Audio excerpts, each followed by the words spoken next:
I was having a conversation with one of my AKA sisters today, and she made a comment that prompted me to make this video.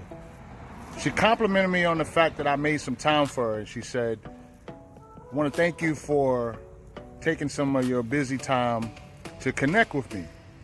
And I told her what I'm about to tell you, and that is there are some words that I have intentionally taken out of my vocabulary, and one of them is the word busy. Now, oftentimes we hear people use that word as a means of them being productive, but busy and productive is not the same. There's a lot of people who are busy, but they're not getting anything done.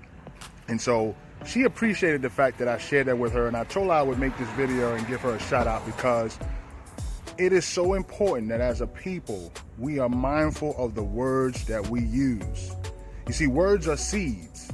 And if you took an apple seed and you planted it in the ground, eventually you would get apples. But first you have to get the tree, then you'll get the branches, and then eventually you'll get the apples. What am I saying?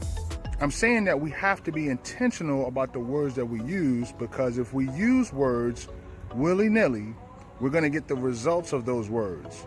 So take the word busy out of your vocabulary, use the word productive. Take the word try out your vocabulary and either say you're doing it or you're not doing it. Either way, words are seeds. Use them and plant them appropriately.